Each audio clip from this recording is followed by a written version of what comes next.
Okay, hello everyone, welcome to जेनिक JE study. मेरा नाम है अनूप तिवारी और आज इन द लेक्चर नंबर 7 पे मैं आपका स्वागत करता हूं। आज हम लोग जो हाइड्रोलिक्स में मैं जो टॉपिक पढ़ाऊंगा एसएससी जेई के लिए, ठीक है, वो है the concept of bulk modulus and compressibility of the fluids. ठीक है, क्या होता है बल्क मॉड्यूलस, क्या होता है कंप्रेसिबिलिटी, कैसे उसे डिनोट करते हैं।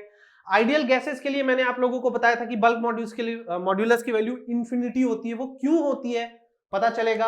और डिफरेंट प्रोसेसेस के लिए बल्क मॉड्यूलस की क्या क्या वैल्यू हो सकती है, वो सारी चीजें मैं आपको इस छोटे बट इफेक्टिव सेशन में पूरा कराऊंगा। ठीक है, लेकिन हमेशा की तरह आज भी मैं आप लोगों से एक सवाल पूछूंगा, कमेंट सेक्शन में लिख के उसका आंसर दीजिएगा और वीडियो के एंड में मैं आपको उसका आंसर बताऊंगा। सो मेरा क्वेश्चन ये है आप लोगों से कि कैपिलरी एक्शन को परफॉर्म करने के लिए, लास्ट लेक्चर में हमने पढ़ा था कैपिलरी एक्शन, ठीक है, तो कैपिलरी एक्शन को परफॉर्म करने के लिए, ठीक है, जो ग्लास ट्यूब होता है हमारा, ठीक है, ग्लास ट्यूब होता है हमारा, उस ग्लास ट्यूब की डायामीटर की वैल्यू कितनी होनी चाहिए, मतलब मैक्सिमम वैल्यू। ठीक है, मैक्सिमम वैल्यू कितनी होनी चाहिए, मैक्सिमम वैल्यू कितनी होनी चाहिए। मैक्सिमम वैल्यू से मतलब ये है मेरा कि देखिए, कैपिलरी एक्शन को परफॉर्म करने के लिए जो डायामीटर होता है, जिसमें जो फ्लूइड हमारा फ्लो करता है, उसकी एक मैक्स वैल्यू होनी चाहिए। उससे ज्यादा डायामीटर की वैल्यू होगी तो कैपिलरी एक्शन परफॉर्म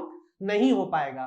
तो ग्लास ट्यूब के लिए कैपिलरी एक्शन परफॉर्म करने के लिए उसके डायामीटर की मैक्सिमम वैल्यू कितनी होनी चाहिए, यह है आप लोगों का सवाल, और इसको मैं बताऊंगा वीडियो के एंड में। अगर आप लोगों को इसका आंसर पता है तो कमेंट सेक्शन में लिख के मुझे बताइए, ठीक है, और पार्टिसिपेट करिए। Never ever be afraid of wrong answer, कभी भी गलत आंसर देने से मत घबराया करिए, क्योंकि आपका पार्टिसिपेशन ही सबसे ज्यादा इंपॉर्टेंट है। ठीक है, वीडियो के एंड में तो मैं सही जवाब बता ही दूंगा। ठीक है, चलिए coming back to the topic of bulk modulus and compressibility of the fluid. क्या होता है बल्क मॉड्यूलस? कहीं आप लोगों ने इसका नाम सुना भी है या नहीं सुना है?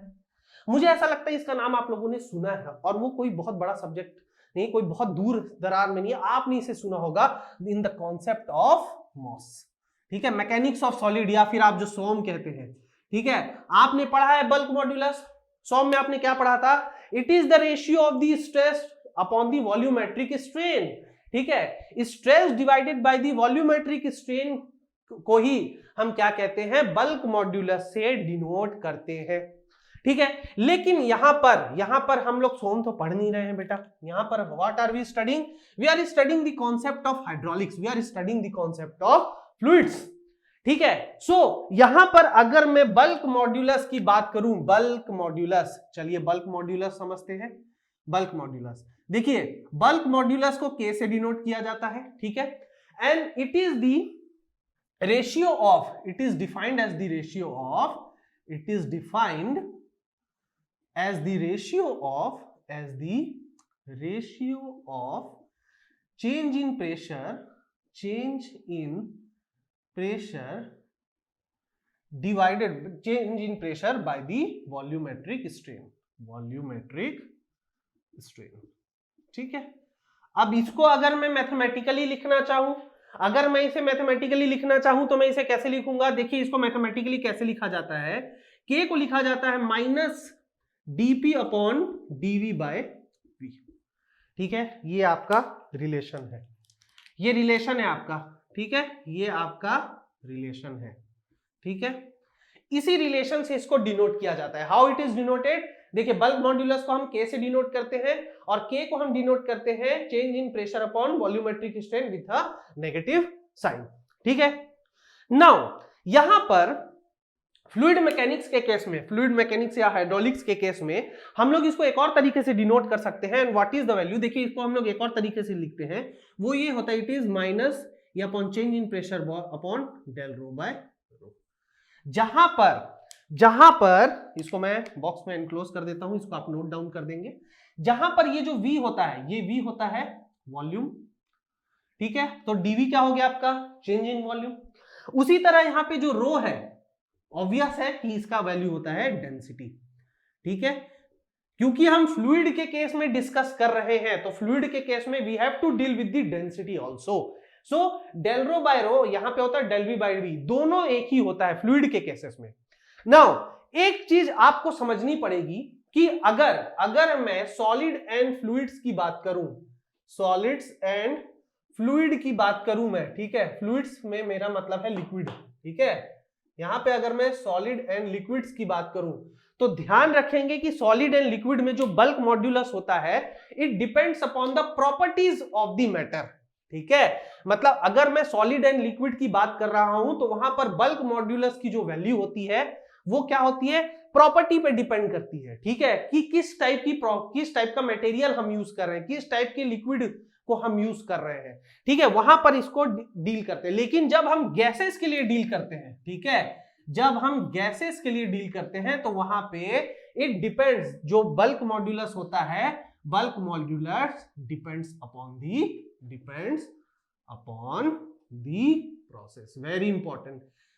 ये कुछ ऐसी छोटी छोटी चीजें हैं जो अक्सर एग्जाम्स में पूछी जाती है और हमें पता नहीं होता है। एसएससी जेईई में आपसे बहुत टफ न्यूमेरिकल्स नहीं पूछे जाएंगे, एसएससी जेईई में आपसे ये छोटे छोटे कॉन्सेप्ट पूछे जाएंगे, इसके पीछे के रीजंस पूछे जा सकते हैं, ठीक है। तो सॉलिड एंड लिक्विड में आप लोग मॉस पढ़ते थे, उसमें आप लोगों को स्टील, कॉपर, इसकी वैल्यू दे दी जाती थी, बल्क मॉड्यूलस की, मॉड्यूलस ऑफ इलास्टिसिटी की, ये सब की आपको डायरेक्ट वैल्यू दे दी जाती थी और बहुत हद तक वो एक ही जैसी रहती थी। कॉपर के लिए उतनी रहती थी 120 गीगापास्कल, 100 गीगापास्कल, या फिर अगर आप स्टील की बात करते थे तो 220 गीगापास्कल, 200 गीगापास्कल। तो ये क्या होता था, प्रॉपर्टी, मटेरियल की प्रॉपर्टी पे डिपेंड करता था, ठीक है। लेकिन अगर मैं गैसेस की बात कर रहा हूं, यहां पर फ्लूइड है, अगर मैं फ्लूइड की बात करूं तो फ्लूइड में तो हमको गैसेस को भी डिनोट करना है, हमें यहां पे लिक्विड को भी डिनोट करना है। तो लिक्विड के केस में तो हम property depend upon the material, लेकिन गैसेस में क्या होता है कि बल्क मॉड्यूलर प्रोसेस पे डिपेंड कर जाता है। अभी आपको सिर्फ इतना ही ध्यान रखना है, ठीक है।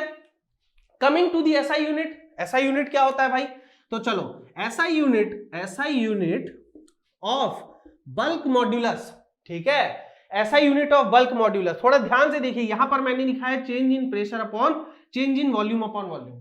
तो अगर आप लोग थोड़ा ध्यान लगाएंगे चेंज इन प्रेशर का, ठीक है, एसआई यूनिट क्या होगा, न्यूटन पर मीटर स्क्वायर यानी कि पास्कल, ठीक है, ये चेंज इन प्रेशर का ऐसा यूनिट हुआ, divided by the change in volume upon volume. तो चेंज इन वॉल्यूम का क्या होता है, मीटर क्यूब, और वॉल्यूम का भी क्या होता है, मीटर क्यूब, ठीक है।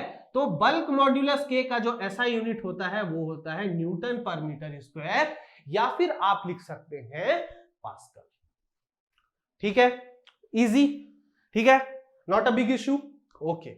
नाउ यहां पर आपको ये दोनों रिलेशन याद रखना पड़ेगा, ठीक है। या तो एग्जाम में आपको इन टर्म्स ऑफ ये पूछ सकता है, in terms of change in volume, या फिर आपको पूछ सकता है in terms of change in density, ठीक है।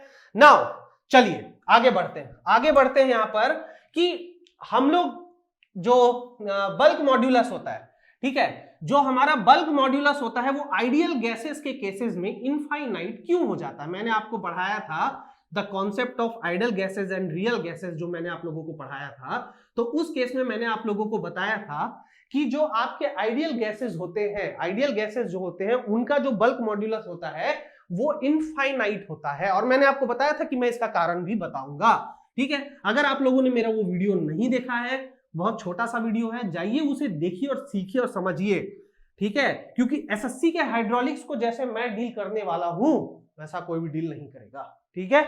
चलिए, तो मैंने अभी आपको थोड़ी देर पहले लिखवाया है कि बल्क मॉड्यूलस की जो वैल्यू होती है वो ये होती है change in pressure upon change in density upon density, del rho by rho, ठीक है, d rho by rho, not del, d rho by rho, ठीक है। नाउ मैंने आपसे आइडियल फ्लूइड के लिए भी मैं चलिए लिख देता हूं। आइडियल फ्लूइड के लिए हमने लिखा था कि बल्क मॉड्यूलस की वैल्यू होती है इंफिनिटी। अब क्यों होता है, देखिए इस फॉर्मूला से आपको बहुत सारी चीजें समझ में आ जाएंगी। जो सबसे पहली प्रॉपर्टी मैंने लिखवाई थी आपको वो ये थी कि जो आइडियल फ्लूइड होता है वो इनकंप्रेसिबल होता है। क्या होता है, आइडियल फ्लूइड इज इनकंप्रेसिबल होता है, ठीक है। अगर आइडियल फ्लूइड इनकंप्रेसिबल है तो मैंने आपको मतलब समझाया था कि इनकंप्रेसिबल फ्लूइड में जो आपका रो होता है यानी कि डेंसिटी होता है वो क्या होता है, कांस्टेंट रहता है, मतलब उसकी वैल्यू चेंज नहीं होती है, ठीक है, समझ में आ रहा है? फ्लो के दौरान अगर density of the fluid change नहीं हो रही है तो वो मेरा क्या कहलाता है? आइडल फ्लूइड कहलाता है। लेकिन सिर्फ कंप्रेसिबिलिटी पे ही नहीं होता है, विस्कोसिटी पे भी डील करते हैं, बल्क मॉड्यूलस पे भी डील करते हैं, ठीक है। एक्चुअली में आइडल फ्लूइड जैसी कोई चीज ही नहीं होती है, बट आइडल फ्लूइड में बल्क मॉड्यूलस इंफिनिटी कैसे ऑब्टेन हुआ वो मैं आपको समझा रहा हूं। तो अगर रो की वैल्यू कांस्टेंट है तो डी रो की वैल्यू क्या हो गई? 0 हो गई। डी रो की वैल्यू 0 हो गई। चलिए इस वैल्यू को आप यहां पुट कर दीजिए, इस वैल्यू को आप यहां पुट कर दीजिए, देखिए क्या निकल के आएगा, ये निकल के आएगा minus del p upon 0 by rho. Rho की कुछ वैल्यू होगी, फ्लूइड के अपने रो की कुछ वैल्यू होगी, लेकिन डी रो की वैल्यू तो 0 है, तो ये पूरा क्या हो गया? 0 डिवाइडेड बाय किसी भी चीज से 0 को डिवाइड करेंगे, मतलब 0 divided by anything will be 0, और कोई भी वैल्यू को, कोई भी एक कांस्टेंट को आप 0 से डिवाइड करेंगे तो उसकी वैल्यू क्या आ जाएगी? उसकी वैल्यू आ जाएगी इनफाइनाइट। ठीक है, समझ में आ रहा है? सो यहां से आपको एक और चीज ये प्रूफ होता है कि जो आपका आइडल फ्लूइड्स होते हैं उनके लिए जो बल्क मॉड्यूलस की वैल्यू होती है वो क्या होती है? इनफाइनाइट होती है। चलो आगे बढ़ते हैं, आगे बढ़ते हैं। अब मैं आपको समझाने वाला हूं what is the meaning of compressibility. ठीक है, कंप्रेसिबिलिटी ऑफ फ्लूइड क्या होता है? तो डायरेक्टली आपसे एग्जाम में पूछ लिया जाता है कि भाई कंप्रेसिबिलिटी क्या होती है, तो कुछ नहीं होती है।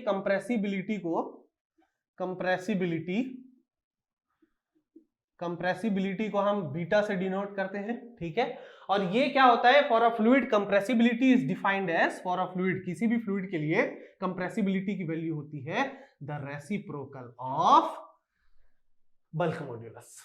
ठीक है, so beta is equal to 1 upon k, beta is equal to 1 upon k.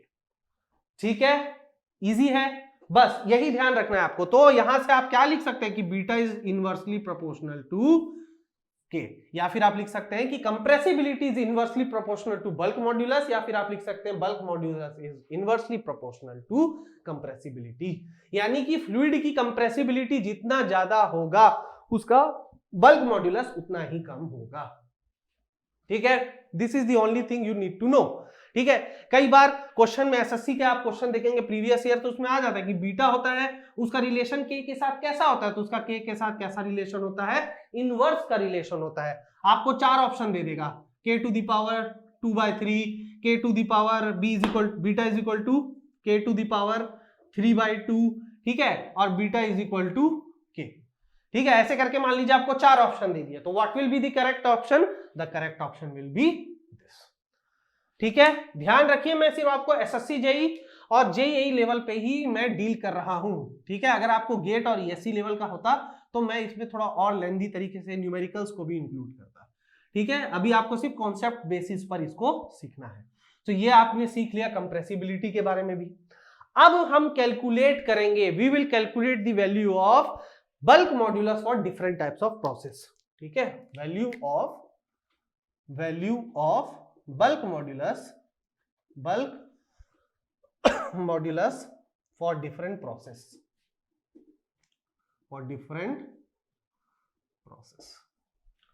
ठीक है। चलिए, सबसे पहला प्रोसेस जो हम कैलकुलेट करते हैं वो है आइसोबारिक प्रोसेस। आइसोबारिक प्रोसेस के लिए हमें कैलकुलेट करना है, बल्क मॉड्यूलस की वैल्यू। तो हर केस में आपको क्या करना है? इसका फॉर्मूला लिखना है। ठीक है, कैसे सॉल्व करेंगे इसको मैं बता देता हूं। देखिए, के की वैल्यू क्या होती है? Minus del P by del V by V. ठीक है, ये होती है आपकी। ओके, नाउ यहां पर अगर आपको बोला जा रहा है कि कोई भी प्रोसेस अगर आइसोबारिक प्रोसेस है, तो आइसोबारिक प्रोसेस का मतलब क्या होता है फ्रेंड्स? आइसोबारिक प्रोसेस का मतलब होता है कि प्रेशर कांस्टेंट है। ठीक है, उसका क्या है? प्रेशर कांस्टेंट है। तो अगर वहां पर प्रेशर कांस्टेंट है तो डीपी की वैल्यू क्या हो जाएगी? चेंज इन प्रेशर की वैल्यू 0 हो जाएगी। तो अगर चेंज इन प्रेशर की वैल्यू 0 हो रही है तो यहां पर चेंज इन प्रेशर की वैल्यू लिख दीजिए, तो के क्या हो गया? 0 upon dV by V. So bulk modulus की वैल्यू आइसोबारिक प्रोसेस के लिए 0 होती है। ये एकदम याद रखना है आपको। This is very very important, you have to remember this. Isobaric process के लिए जो बल्क मॉड्यूलस की वैल्यू होती है वो कितनी होती है, 0 होती है। तो अगर मैं इसके लिए कंप्रेसिबिलिटी की भी वैल्यू निकालना चाहूं, कंप्रेसिबिलिटी तो क्या हो जाएगी 1/k, और k क्या है 0, तो ये क्या हो गया इंफिनिटी। मतलब आइसोबारिक प्रोसेस के लिए जो कंप्रेसिबिलिटी की वैल्यू होती है फ्लूइड में वो कितनी हो जाती है, वो हो जाती है इनफाइनाइट। ठीक है, चलिए दूसरा देखते हैं। दूसरा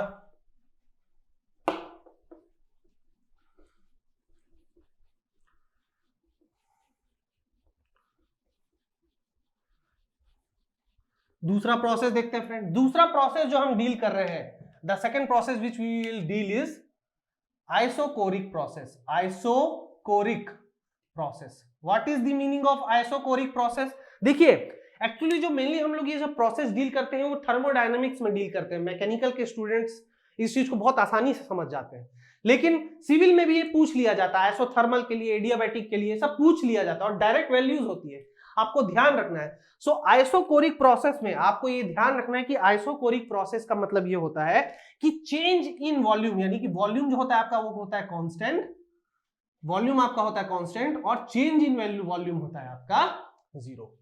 तो अगर आप इसको इस फॉर्मूला में पुट करेंगे तो ये फॉर्मूला में क्या हो जाएगा, माइनस dp/0/v। ठीक है, तो बल्क मॉड्यूलस की वैल्यू आ जाएगी इनफाइनाइट। ठीक है, याद रखेंगे आइसोकोरिक में ये इंफिनिटी हो जाता है। ठीक है, अब मैं चाहता तो डायरेक्ट आपको लिखवा सकता था, लेकिन अक्सर कंफ्यूजन हो जाता है सिविल के स्टूडेंट्स को। ठीक है, वो आइसोबारिक में देखिए जस्ट उल्टा हो जा रहा है। अगर मैं यहाँ पे बल्क मॉड्यूलस और कंप्रेसिबिलिटी की वैल्यू निकालूं तो 1/infinity 0 आ रहा है। ठीक है, तो अक्सर स्टूडेंट्स को कंफ्यूजन हो जाता है, वो आइसोबारिक में उल्टा लिख देते हैं, कभी कभी आइसोकोरिक में उल्टा लिख देते हैं। तो बेटर ये है कि आप ये चीज को ध्यान रखें कि भाई आइसोकोरिक का मतलब क्या होता है, आइसोबारिक का मतलब क्या होता है। अगर आपको ये चीज पता रहेगी तो आप सिली मिस्टेक नहीं करेंगे। ठीक है, तीसरी चीज, तीसरा प्रोसेस। ठीक है, तीसरा प्रोसेस क्या है आपका, आइसोथर्मल प्रोसेस। चलिए उसको भी आप लोग नोट कर लेंगे, आइसोथर्मल प्रोसेस। तीसरा प्रोसेस है आपका आइसोथर्मल, जो कई बार पूछा गया है आप लोगों को एसएससी में, बिल्कुल पूछा गया है, इसको एकदम ध्यान से रखेंगे। तीसरा प्रोसेस है आपका आइसोथर्मल। आइसोथर्मल का मतलब क्या होता है, आइसोथर्मल का मतलब होता है टेम्परेचर कांस्टेंट। ठीक है, तो टेम्परेचर अगर कांस्टेंट है मेरा, तो भाई यहां पे हम पीवी का रिलेशन कैसे समझें? तो आपको बस ये ध्यान रखना है कि यहां पर क्या होता है, PV is equal to constant हो जाता है। ठीक है, बस इतना ध्यान रखिए कि यहां पर PV is equal to constant हो जाता है। अब हम क्या करेंगे, इसको डिफरेंशिएट करेंगे, तो डिफरेंशिएट करेंगे तो क्या बन जाएगा, PDV plus VDP is equal to 0। ये क्या बन गया, PDV is equal to minus VDP. ठीक है, तो ये क्या बन जाएगा आपका, P is equal to minus DP upon DV by V. So यहां पर जो बल्क मॉड्यूलस की वैल्यू होती है, ये मैंने बेसिक डिफरेंशिएशन किया है। आई होप आपको बेसिक डिफरेंशिएशन तो आता ही होगा। ठीक है, बेसिक डिफरेंशिएशन आपको आना चाहिए। ठीक है, मैं यहां पे आपको डिफरेंशिएशन नहीं सिखाने वाला। ठीक है, तो यहां पर जो ये आ रहा है minus DP upon DV by V. ठीक है, ये वैल्यू आपकी कितनी आ रही है, P के बराबर आ रही है। ठीक है, मैं इसको एनक्लोज कर दे रहा हूं। इसका मतलब ये है कि फॉर आइसोथर्मल प्रोसेस ये वैल्यू क्या कहलाती है, ये वैल्यू तो बल्क मॉड्यूलस कहलाती है। तो बल्क मॉड्यूलस किसके बराबर हो जाती है, आइसोथर्मल प्रोसेस के केस में जो प्रेशर होता है उसी की वैल्यू बल्क मॉड्यूलस के बराबर हो जाती है।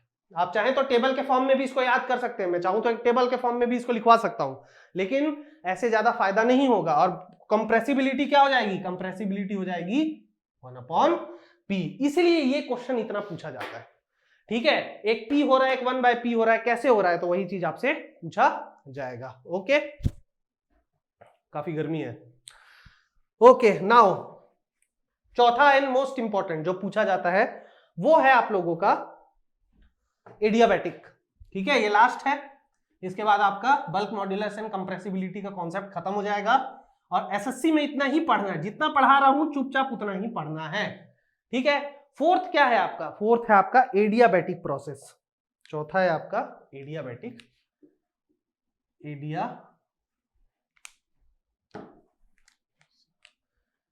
Adiabatic process. एडियाबैटिक प्रोसेस का मतलब ये होता है फ्रेंड्स कि जो चेंज इन हीट है, मतलब जो हीट ट्रांसफर है वो कांस्टेंट है, ठीक है। या फिर आप यहाँ पे डायरेक्टली ये लिख सकते हैं, अगर आपको यहाँ पे प्रेशर वॉल्यूम के टर्म्स में इसको लिखना है तो बस आपको ये यहाँ पे ध्यान रखना पड़ेगा कि PV to the power gamma is constant, ठीक है। Okay, PV to the power gamma is constant. तो यहां पर बस आपको ये रिलेशन ध्यान में रखिए, ठीक है, ठीक है, ये बस रिलेशन याद रखिए, इससे ज्यादा कुछ नहीं। गामा एक कांस्टेंट होता है, जिसकी वैल्यू होती है 1.4 फॉर डायटोमिक गैसेस, ठीक है। फॉर डायटोमिक गैस होता है 1.4। तो जनरली हम लोग जो गामा डील करते हैं वो डायटोमिक गैस के लिए करते हैं, पर आपको इतना भी ध्यान में नहीं रखना है, बस ये कांस्टेंट होता है, आप बस ये ध्यान रखिए, ठीक है। सो यहां पर अगर मैं इसको डिफरेंशिएट करूं, ठीक है, तो ये कैसे होगा, P gamma V to the power gamma -1 dV plus V to the power gamma dP is equal to 0, ठीक है। सो यहां से मैं V to the power gamma -1 को कांस्टेंट अगर निकालूंगा तो ये पे क्या हो जाएगा, गामा P dV प्लस